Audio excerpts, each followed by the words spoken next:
estudo de hoje é sobre o remédio que cura a enfermidade chamada pecado. E o pecado causa doença física também. Ele causa doença espiritual, mas causa doença física também. Em 1 João 2,2, nós estamos considerando a carta de João. Na primeira carta, já estudamos o primeiro capítulo, já entramos no segundo, e hoje nós vamos pegar apenas essa ideia de João no capítulo 1, no capítulo 2, verso 2 de João. 1 João 2,2. Olha aqui que o apóstolo João escreveu aqui no capítulo 2, o verso 2. Ele diz assim: e ele é a propiciação pelos nossos pecados, e não somente pelos nossos, mas também pelos de todo o mundo. Esta palavra propiciação, nós vamos defini-la, vamos ver o que ela significa um pouco aqui na frente. Agora, abra a Bíblia em Romanos capítulo 5, verso 12, eu vou estar lendo até o verso 21. Pelo que, como por um homem entrou o pecado no mundo, e pelo pecado a morte, assim também a morte passou a todos os homens, por isso que todos pecaram. Porque até a lei estava o pecado no mundo, mas o pecado não é imputado, não havendo lei. Eu vou repetir esse texto, porque isto é normal na nossa vida diária, aqui na nossa sociedade. Porque até a lei estava o pecado no mundo. Preste atenção que até quando chegou a lei, o pecado já estava no mundo. Até sobre aqueles que não pecaram, à semelhança da transgressão de Adão. Me desculpe, eu pulei o texto. O que eu quero repetir é o verso 13. Porque até a lei estava o pecado no mundo, mas o pecado não é imputado não havendo lei. O pecado não é imputado não havendo lei. Não tendo lei, não há crime. No entanto, a morte, a despeito disto, a morte reinou desde Adão até Moisés, até sobre aqueles que não pecaram, à semelhança da transgressão de Adão, o qual é a figura daquele que havia de vir. Adão, a figura daquele que havia de vir, Jesus. Mas não é assim o dom gratuito como a ofensa, porque se pela ofensa de um morreram muitos, muito mais a graça de Deus e o dom pela graça, que é de um só homem, Jesus Cristo, abundou sobre muitos. E não foi assim o dom como a ofensa, por um só que pecou, porque o juízo veio de uma só ofensa, na verdade, para condenação, mas o dom gratuito veio de muitas ofensas para justificação. Porque se pela ofensa de um só a morte reinou por esse, muito mais os que recebem a abundância da graça e do dom da justiça reinarão em vida por um só Jesus Cristo. Pois assim como por uma só ofensa veio o juízo sobre todos os homens para condenação, assim também por um só ato de justiça veio a graça sobre todos os homens para justificação. E eu quero repetir a leitura do verso 18. Prestem atenção. Porque assim como por uma só ofensa veio o juízo sobre todos os homens para condenação, ofensa de um só, quem foi? Adão. Assim também por um só ato, de quem? De Jesus, de justiça, veio a graça sobre todos os homens para justificação. Que coisa extraordinária! Se por uma só ofensa veio o pecado sobre todos, por uma só obediência veio a graça sobre todos. Porque como pela desobediência de um só homem, muitos foram feitos pecadores, assim pela obediência de um, muitos serão feitos justos. E é por Jesus. Veio, porém, a lei para que a ofensa abundasse. Mas onde o pecado abundou, superabundou a graça. Para que, assim como o pecado reinou na morte, também a graça reinasse pela justiça para a vida eterna por Jesus Cristo, nosso Senhor.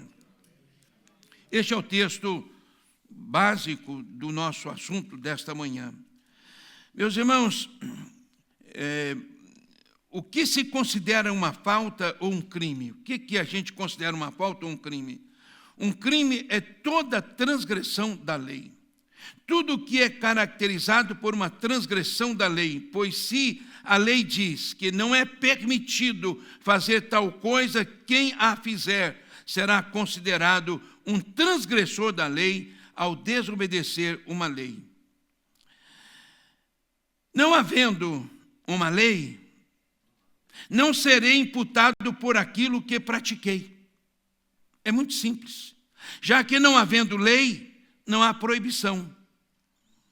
E não há crime ou falta. Assim é que, não havendo uma proibição por lei, não incorro em um crime, e assim o ato não configura em crime ou falta, e por isso não pode haver condenação. Isto é normal na lei, no juízo. É assim que funciona. Se não existe uma proibição, você pode fazer. Mas se há uma proibição, por simples que seja, se você não obedecer, você incorre em crime, sujeito à condenação. Então o pecado não importa o tamanho dele. O que importa é se está proibido ou não. E se estiver proibido, por simples que ele seja, nós vamos incorrer numa condenação. A coisa é tão séria que o pecado não se caracteriza apenas pelo ato de fazer a coisa errada, mas o pecado, tenho dito aqui inúmeras vezes, ele acontece quando eu sei que tenho que fazer o bem e eu não faço. Por não fazer, por omissão, eu cometo o pecado e sou sujeito ao crime. Mas se eu não faço o bem, também cometi um crime. Todas as vezes que você não fez o bem, você pecou. Isto é muito sério. Não é brincadeira. Meus irmãos, então, isto é fato. Em Romanos 5,14, o apóstolo Paulo diz que pecado e morte já existia no texto que nós lemos e repetimos. Que pecado e morte já existia antes da lei de Moisés. Nós precisamos estar atentos ao detalhe. A morte reinou desde Adão até Moisés. No caso do pecado, que é definido como a transgressão da lei, este causa a morte. A morte espiritual, ou seja, a separação de Deus, que é a vida. Romanos 3, 23. Pastor Nilson, leia para nós.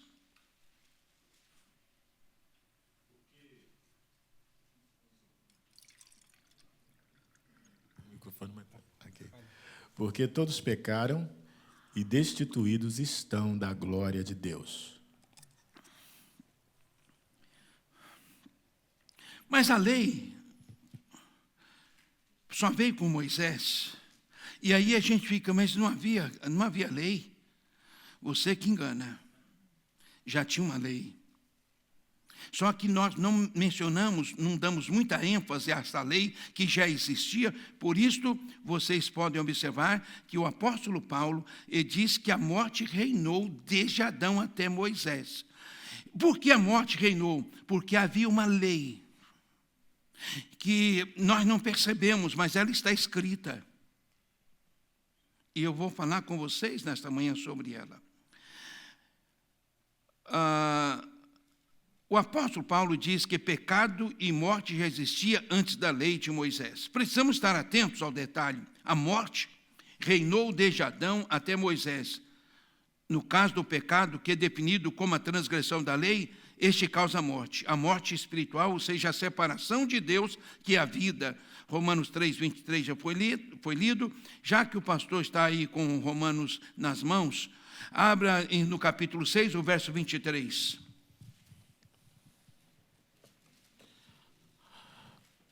Porque o salário do pecado é a morte. Mas o dom gratuito de Deus é a vida eterna por Cristo Jesus, nosso Senhor. A mesma instrução em capítulo 3, verso 23, é quase que uma repetição do capítulo 6, verso 23. Antes da lei dada por Deus através de Moisés, já havia uma outra lei, dada diretamente por Deus ao primeiro Adão. Gênesis 2, 16, 17. Gênesis 2, 16, 17. Simone, leia para nós. Gênesis 2, 16, 17. E ordenou o Senhor Deus ao homem, dizendo: de toda a árvore do jardim comerás livremente, mas da árvore da ciência do bem e do mal, dela não comerás, porque no dia em que dela comeres, certamente morrerás. Isto é uma lei. Deus diz: você vai comer de tudo, menos desse. O dia que você comer, você vai morrer. Então já havia por isso a morte reinou, de Adão até Moisés. Quando chega em Moisés, a lei ela é colocada no papel para que ninguém pudesse esquecer mais dela. Mas já havia uma lei dada por Deus a Adão. Adão, você pode comer comer aquele outro, mas este aqui, Adão, você não toque. Porque o dia que você tocar, você vai morrer. E o Adão parece que duvidou um pouco de Deus, porque a serpente engana a Eva, e ele pega e obedece a Eva, e come, pega e é expulso do jardim. É colocado da presença de Deus. Assim que todos os descendentes de Adão, por causa da sua desobediência, da lei que ele quebrou, foram amaldiçoados. O pecado se tornou hereditário e universal, se transformando em uma doença contagiosa, deformadora do caráter e mortal. O pecado é uma doença contagiosa, ela deforma o caráter e ela mata. No início de tudo, lá no Éden, o pecado não fazia parte da natureza humana. Aqui em Romanos 5, verso 12, a gente vai ler novamente. Como é que está escrito aqui o verso 12? Ele diz assim: pelo que, como por um homem entrou o pecado no mundo, e pelo pecado a morte, assim também a morte passou a todos os homens, por isso que todos pecaram. O que acontece? Até o Adão, antes de pecar, não havia morte, não havia uma sentença. Isso aconteceu seriamente para ele. Ainda podemos ler os seguintes textos. Eu gostaria que o pastor Simon lesse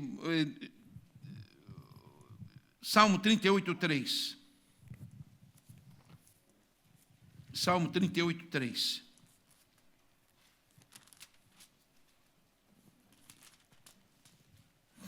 Não há coisa sã na minha carne por causa da tua cólera, nem há paz em meus ossos por causa do meu pecado. Não há coisa sã na minha carne por causa da tua cólera, porque Deus ordenou que havia morte. Nem há paz nos meus ossos por causa do meu pecado. Isto é doença física que o salmista está se referindo. Então o pecado sim causa doença física. Em João 9, verso 3,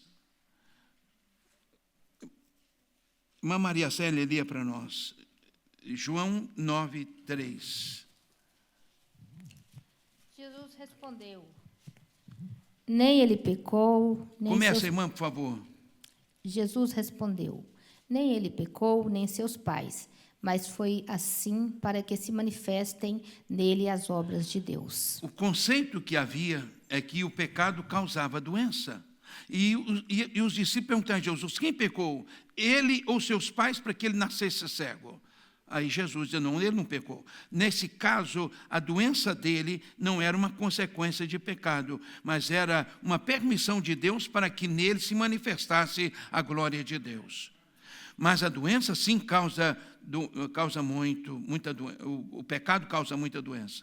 Em 1 Coríntios, capítulo 11, que a gente lê sempre no verso 29 até o 30, diz que é uma coisa muito interessante, e nós vamos ler novamente. Pastor Gonzaga, leia 1 Coríntios 11, 29 e 30. 1 Coríntios 11, 29 e 30. O pecado, irmãos, tornou-se... Porque o que come e bebe indignamente, come e bebe para a sua própria condenação, não discernindo o corpo do Senhor. Aquele que come e bebe... Por causa disso, há entre vós muitos fracos e doentes e muitos que dormem. Amém. Você está vendo? Quando o pecado não é restaurado, ele causa doença, a fraqueza causa morte. Isso é o pecado.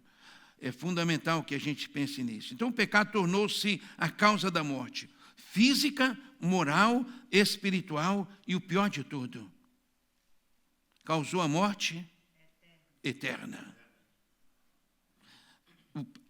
A pior causa, a pior coisa do pecado é a morte eterna. Porque, às vezes, a doença você consegue conviver com ela, mas a eternidade sem Deus é morte eterna. Nós temos que ter cuidado, muito cuidado. O pecado mata, rouba e destrói a felicidade humana. Vou repetir. O pecado mata, rouba e destrói a felicidade humana. O mais trágico é que a sabedoria humana, por mais que o homem tenha avançado na ciência, ele não conseguiu uma vacina para o pecado. Ele encontrou remédio para o câncer, encontrou remédio para AIDS, encontrou remédio da pneumonia, para o problema do coração, as válvulas que não estão funcionando. O pastor Zé Carlos sabe disso, abre o coração, coloca uma outra boa lá e volta a funcionar normal, e começa a andar e começa a trabalhar, mas o homem não conseguiu, com toda a sabedoria, encontrar uma saída para o pecado, uma solução para o pecado. Não existe na humanidade um remédio que possa evitar a gente de pecar. Não tem. Você pode procurar do jeito que você quiser. Você não vai encontrar. Não há. Não há. Meus irmãos, isto é muito, mas muito sério. Mas o que fazer? João 1,7, carta de João, primeira carta, 1,7. Nós já lemos esse texto, e ele diz assim: mas se andarmos na luz, como ele na luz está, temos comunhão uns com os outros, e o sangue de Jesus Cristo, seu Filho, nos purifica de um pecado, de dois pecados, de todo o pecado. O sangue de Jesus nos purifica de todo o pecado. Qual é o remédio para o pecado? O sangue de Jesus. Nós precisamos estar debaixo do sangue de Jesus, cobertos pelo sangue de Jesus, para que o pecado não tenha poder na nossa vida. Louvado seja o Senhor. Meus irmãos, o sangue de Jesus, citado pelo apóstolo João, é o tema central da Bíblia. De Gênesis a Apocalipse, a gente vê isso. No Antigo Testamento, ou Aliança, o sangue de Jesus foi prefigurado através dos sacrifícios e holocaustos.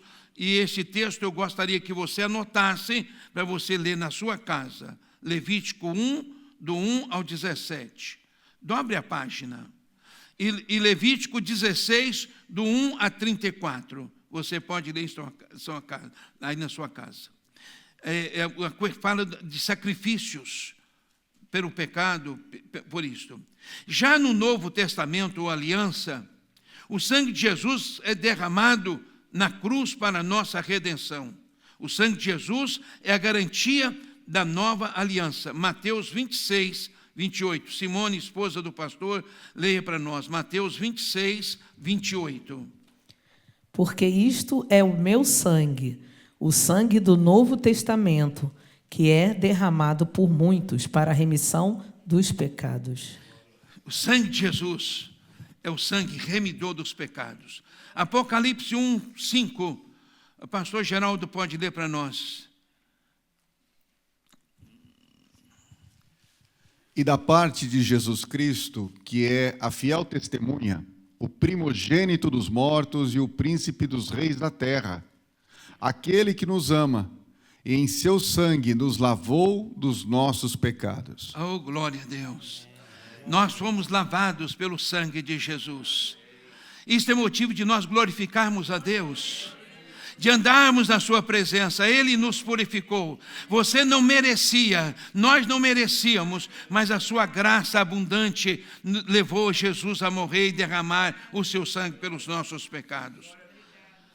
Meus irmãos, o sangue de Jesus, além de nos purificar, ele nos aproximou de Deus e dos irmãos.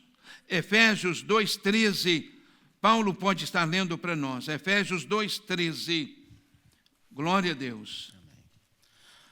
Mas agora, em Cristo Jesus, vos que antes estáveis longe, já pelo sangue de Cristo chegaste perto. O sangue de Jesus nos aproximou de Deus. Por quê? Porque o pecado e Deus não combinam. Deus não tem combinação, não combina com o pecado. Mas agora, cobertos pelo sangue de Jesus, nós podemos nos aproximar de Deus. Então, nesta manhã, você pode aproximar de Deus com confiança, como diz Hebreus. Ele não vai te rejeitar, porque você está coberto pelo sangue de Jesus. Louvado seja Deus. Então, ele nos aproxima. Em segundo lugar, o sangue de Jesus, ele é perdoador. 1 João 1:9. André vai estar lendo para nós, 1 João 1:9.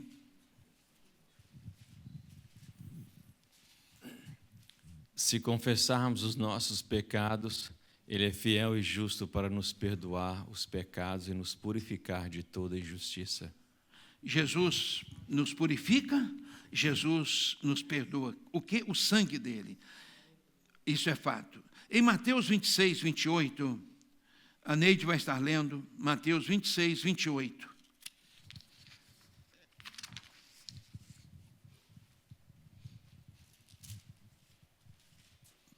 Mateus 26:28. Enquanto comiam, Jesus tomou o pão e, abençoando-o, partiu e deu aos discípulos e disse: tomai, comei, isto é o meu corpo. 27? Pode ler. E tomando o cálice e dando graças, deu-lhe, dizendo: bebei deles todos, porque isto é o meu sangue, o sangue do Novo Testamento, que é derramado por muitos para a remissão dos pecados. Amém, amém. Então é isso aí. O sangue de Jesus vai remir. Meus irmãos, em Romanos capítulo 3, o verso 25, irmã Lúcia pode estar lendo para nós, Romanos, aliás, 3, verso 25. Ao qual Deus propôs para a propiciação pela fé no seu sangue, para demonstrar a sua justiça pela remissão dos pecados dantes cometidos, sobre a paciência de Deus. Amém. Louvado seja Deus. Agora, a irmã já está com o microfone, leia Atos 2:38. Atos 2:38. E disse-lhe Pedro: arrependei-vos, e cada um de vós seja batizado em nome de Jesus Cristo, para perdão dos pecados, e recebereis o dom do Espírito Santo. Muito bem. Irmãos, o sangue de Jesus nos perdoa, mas há uma condição. Qual é a condição? Você precisa se arrepender e ser batizado. Se alguém aqui ainda não fez isto, não fique pensando que os seus pecados estão perdoados, porque não estão, porque você não fez a sua parte, que é a parte de Deus está feita, a graça dele derramou. Agora cabe a mim, cabe a você reconhecer o pecado, ter arrependimento e ser batizado. Isso É o que fala a palavra de Deus. Em terceiro lugar, o sangue de Jesus propicia. A palavra propiciação tem a ideia básica de apaziguamento ou satisfação, especialmente na relação entre você e Deus, entre eu e Deus. A propiciação é um ato de duas partes que envolve apaziguar a ira de uma pessoa ofendida e se reconciliar com a outra. Isto é propicia. É isso que Deus fez através do seu sangue. Ele fez a propiciação pelos nossos pecados, nos colocou de novo em amizade com Deus. E colocou a gente com amizade com o irmão. Porque é comunhão. Isto é a palavra de Deus. Isto é fundamental. Vamos ver aqui ainda um texto em Romanos capítulo 3, verso 24. Quem leu 23? Romanos 3, 24 e 26, a 26. Pode ler, o pastor Geraldo, pode ler. Sendo justificados gratuitamente pela sua graça, pela redenção que há em Cristo Jesus, ao qual Deus propôs para propiciação pela fé no seu sangue, para demonstrar a sua justiça pela remissão dos pecados dantes cometidos, sob a paciência de Deus, para demonstração da sua justiça nesse tempo presente, para que ele seja justo e justificador daquele que tem fé em Jesus Cristo. Vai para o capítulo 9 de Romanos, verso 22. Romanos 9, 22. E que direis se Deus, querendo mostrar a sua ira e dar a conhecer o seu poder, suportou com muita paciência os vasos da ira, preparados para a perdição. Amém. Vamos estar lendo ainda 1 João 2,2 novamente. Eu gostaria que a gente lesse junto esse texto aí de João, primeira carta, capítulo 2, verso 2. 1 João 2, 2. Vamos estar lendo esse texto em conjunto. 1 João 2, 2.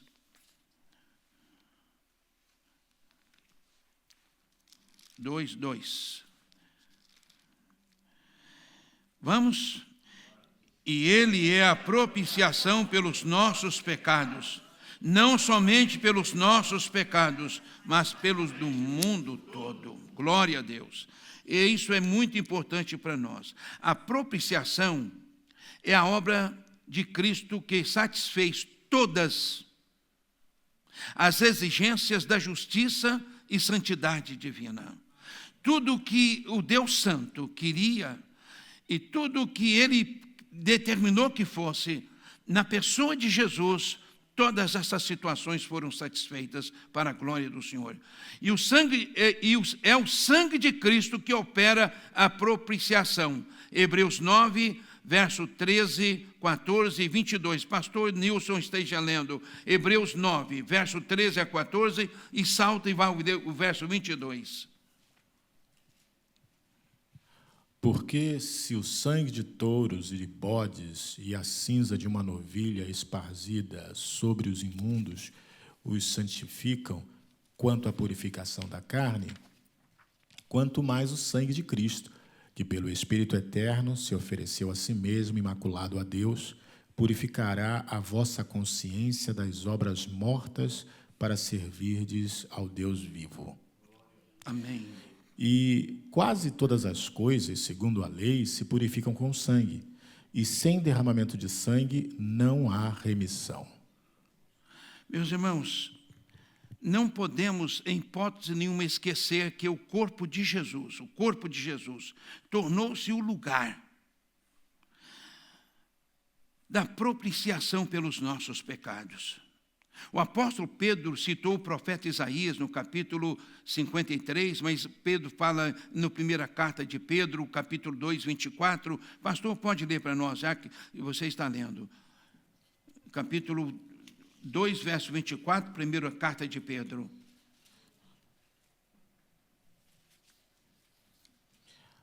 levando ele mesmo em seu corpo os nossos pecados sobre o madeiro, para que, mortos para os pecados, pudéssemos viver para a justiça, e pelas suas feridas fostes sarados. A nossa propiciação, o perdão, a remissão, aconteceu todas essas coisas no corpo de Jesus. O corpo santo, sem pecado que ele possuía. Ele rasgou o seu corpo, derramou o seu sangue. Foi nele, na pessoa de Jesus, no seu corpo, que essas coisas se deram. Conforme diz lá também o profeta 53. Ele disse, verdadeiramente, ele tomou sobre si. A gente às vezes passa por cima de detalhes. Jesus tomou sobre ele o seu pecado, o meu pecado.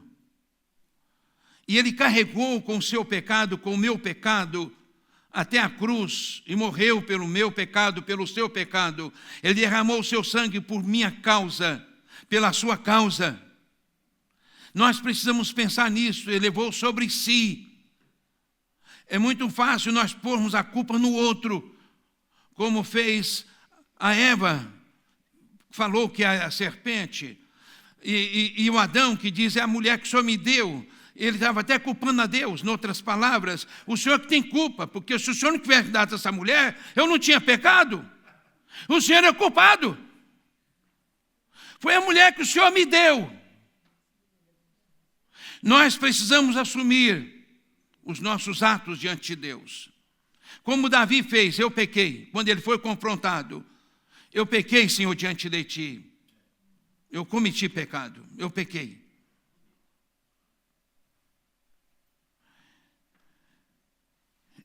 Jesus, então, carregou sobre si os nossos pecados. Para concluir esse estudo desta manhã, se você tiver alguma pergunta, pode falar. O pecado que pode ser definido como a transgressão da lei, noutras palavras, como diz o catecismo presbiteriano e de muitas outras denominações, o pecado é errar o alvo. Dentro da teologia bíblica, define pecado como não ter atingido o alvo. Deus fez um alvo para nós e nós não atingimos. Isto é pecado. É violar a lei de Deus, que é pecado. Esta causa todos os tipos de doenças. Porém, damos glórias a Deus, porque o remédio que cura todas as enfermidades é o sangue de Jesus. O sangue da nova aliança. Isto é uma bênção para nós. Amém? Vocês entenderam, sim? Quando o homem pecou, Deus deu a sentença. Deu. A morte. A morte. Certo? Uhum. E pela lei, uma sentença transitada em julgado, ela não volta atrás. Aham. Estou falando isso só porque, às vezes, a gente fica pensando que Deus voltou atrás na questão dessa sentença. Não voltou, não. A sentença continua e ela não vai sair. E Jesus veio nos livrar, mas não foi revogando ele mesmo. Não. Eu vim para cumprir a lei. Exatamente. Certo? Porque às vezes a gente fica achando que Deus voltou atrás por isso, não. Não. A sentença foi dada E ela cumpriu. Ela cumpriu na pessoa de Jesus. E aqueles, até antes de vir Jesus, a morte reinou. A morte reinou para cumprir a palavra de Deus.